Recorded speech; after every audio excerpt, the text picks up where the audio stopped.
The United States said to Mali, give us access to your mines and get into military cooperation with us, and we will give you intelligence on the terrorists and supply weapons to you. Mali is obviously not prepared to trade its natural resources like other states. If the U.S. really cared about Christians in Nigeria, it would expose the supply source for the terrorists, sanction those nations that supply these weapons to them, and assist and fund local militias and the militaries to adequately defend themselves. All those measures will bring change, but the U.S. is talking about direct military intervention without addressing the source of the supply. And they want the minerals in return. We all know why they're doing this, and we know why it's happening right now. So something very interesting is going on in Africa. Of course, as you know, Trump is threatening to launch some sort of a military intervention in Nigeria to protect Nigeria from anti-Christian terrorists. The truth of the story, of course, is much different than that. The terrorists are funded by USAID. That's according to Congressman Scott Presley. That's according to the former president of Sudan. That's according to the foreign minister of Nigeria. And these terrorists are controlling the oil and mineral-rich regions of Nigeria. So the whole goal is for the U.S. to come in, be the great saviors, and take control of the minerals. In the Sahel region, there's a different story, but it is somewhat similar. In the Sahel region, you have Burkina Faso, Mali, and Niger. These three countries overthrew their previously established governments that were all backed by France, the United States, and the Dutch. These three countries were getting raped by the French, the United States, the Dutch. They're coming in, taking their uranium, taking their gold, taking their minerals, oil, gas, whatever it may be, and they were stealing it for pennies on the dollar as they subjugated and enslaved the people in the Sahel region. So, military leaders like Mr. Chiani, who is now the leader of Niger, Mr. Goita, who is now the leader of Mali, and Mr. Traore, who is now the leader of Burkina Faso, they rose up, they did military coups, and they achieved sovereignty for their countries. They said, we're kicking out the French, and we're going to form a tri-state alliance. It is called the AES, the Alliance of Sahel States. These countries have now formed relationships with the Russians. The Russians have had a significant military presence there over the past few years. It's diminished as of the past 1 year. The Chinese have also had a presence there, and they're helping, most importantly, these countries develop their infrastructure and become self-sufficient. So this angers the West quite a bit because now they have lost one of their most easy to exploit regions in all of Africa for the things that they desire the most. JNIM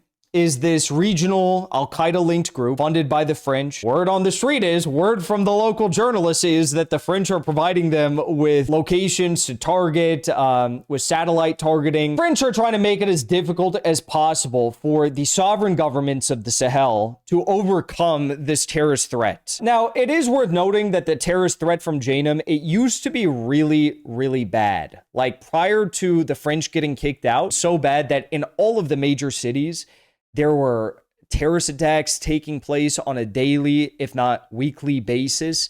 You had car bombs being set off everywhere, IEDs set off, civilians getting killed each and every day or week. It was really bad. So the situation in all of these countries has really mellowed out with the new government and after they kicked out the French. Go figure. Now, Trump recognized that this is a problem for these Sahel states. These terrorists are still a problem. There's still very serious fighting ongoing against these terrorists, and they're backed by the French. So Trump gave an offer to Mali. Mali's kind of like the historical heart of the African revolution in the Sahel. So Trump went to Mali, and he said, look, in an effort to help you fight these extremists, which probably USAID is funding and the CIA is funding, we are going to maybe give you some intelligence sharing. We're going to give you some satellite information. We're going to give you some intelligence sharing so you can go take your fighter jets and hit these terrorists. What do we want in return? Oh, nothing. We just want exclusive rights to your minerals.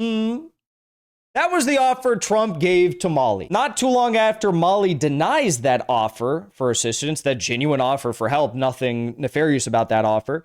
Right after that takes place, the terrorists come in, they stage this fuel blockade on the capital of Mali. Anyone else find that a little bit odd? Anyone else find that interesting? Because I do. Well, the long story short is the fuel blockade did not work. Mali overcame this threat. They were able to identify the targets, disrupt the fuel blockade, And with the help of Niger, one of their allied states in the AES, they were able to get dozens and dozens and dozens of fuel tankers into the capital of Bamako. Take a look at this. The United States said to Mali, give us access to your mines and get into military cooperation with us, and we will give you intelligence on the terrorists and supply weapons to you.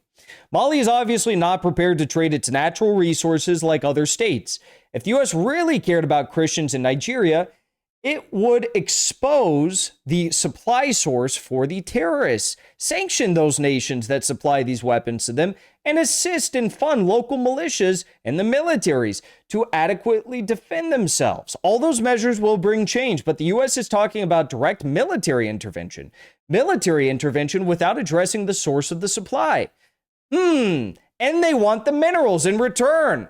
We all know why they're doing this, and we know why it's happening right now. So when the government of Mali clearly said, like, no, we don't want your help, we're not going to give you our minerals, we don't want you to come in and stage some operation in our country or do intelligence sharing for mineral rights, the West freaked out. All Canada, Germany, the French, the United States, they said, everyone needs to leave Mali.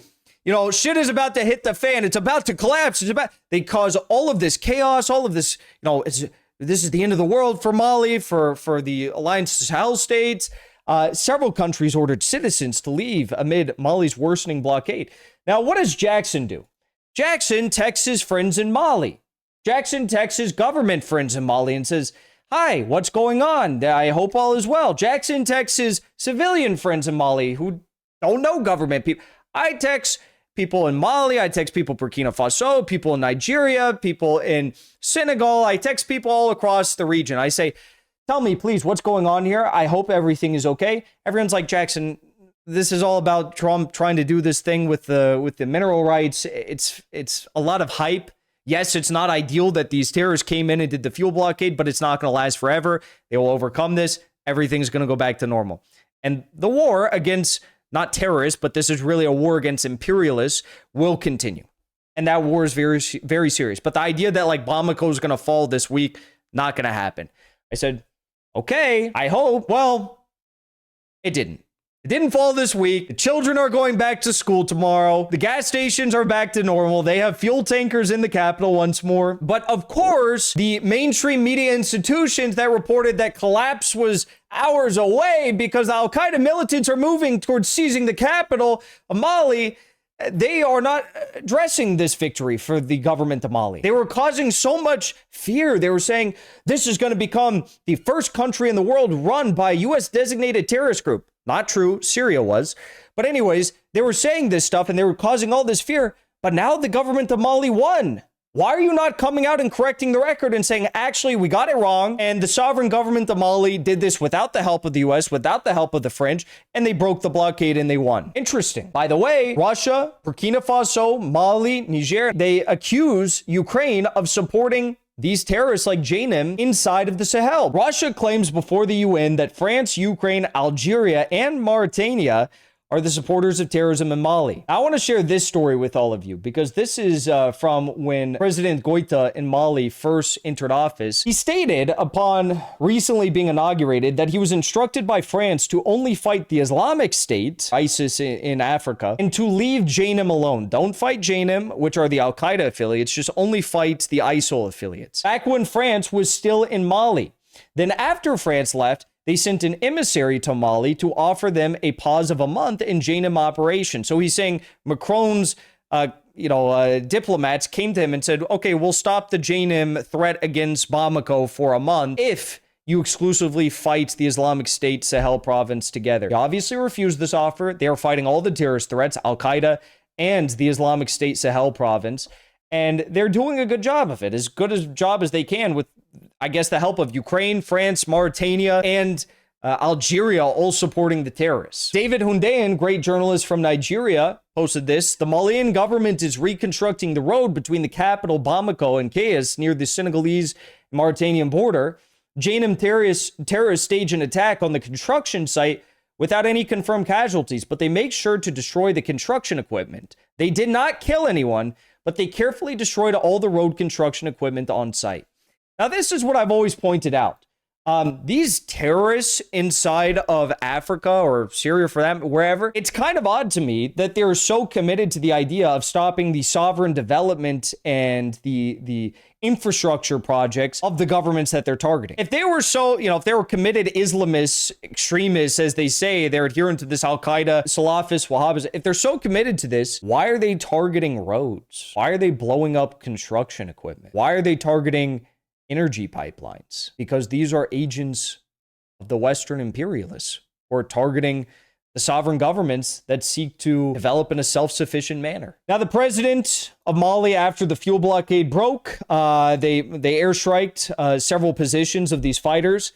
They broke the blockade. The president, Mr. Goita, he went and inaugurated a new, a new lithium mine. So the country's second lithium mine was opened this week with an output of 590,000 tons. This project was done in collaboration with the government of China, so that is a very big deal. And this mine, by the way, is like over 100 miles away from Bamako. So apparently this blockade that was going to cause the collapse of Bamako, the capital city, didn't really work. 100 miles away from there, everything seems to be fine. The fuel was allowed back in. And also, the reason why Mali's being targeted is because they've had a string of very big victories over the past month.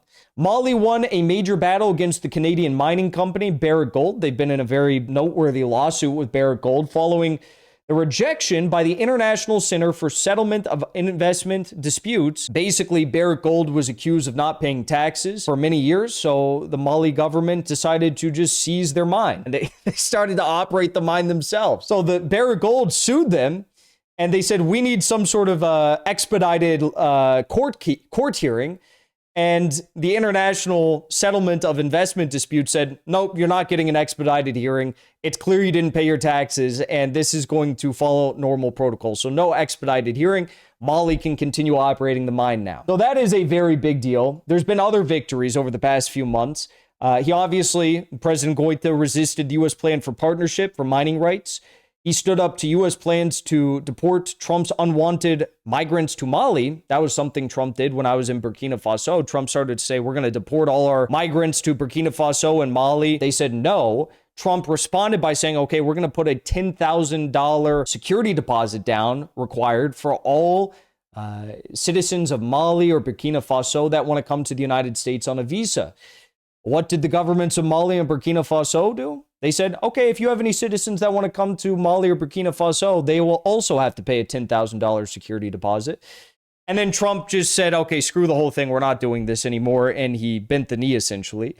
And he broke the fuel blockade, which was imposed by Janum terrorists backed by the West. Most interesting part of all about this story, and the last note we're going to leave off on for this story, is this right here. Christopher Landau, the Deputy Secretary of State underneath Marco Rubio, after all of this madness ensued, the U.S. said, we're not going to help you unless you give us your minerals, exclusive rights to your minerals, and the West is backing these terrorists. Christopher Landau has the audacity to tweet out after the fuel blockade was broken. He said, the U.S. commends the armed forces of Mali and their fight against Islamist extremist militants, JNIM.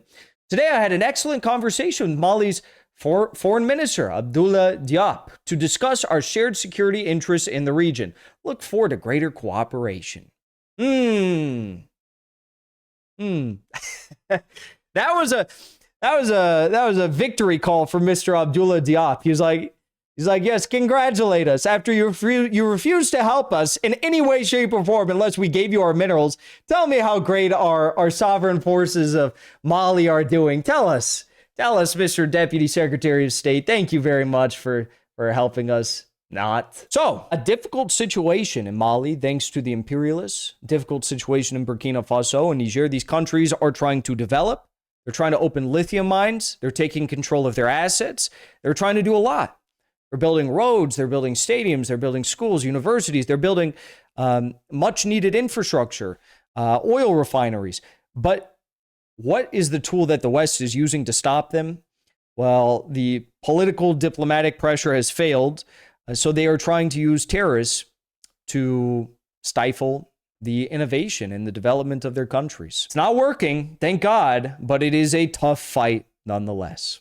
Before you leave, I want to say thank you for the support, because after 2 years of being banned, we are finally back home on YouTube. So be sure to subscribe to our channel and also join as a member on our channel using the link at the top of the description. I rely on the generous support of viewers like yourself to get the truth out to as many people as possible. You can also support the show on Locals or Give Sin Go. The mainstream media and the powers that be are never going to stop attacking us for bringing the truth to as many people as we do. Thank you so much for your support.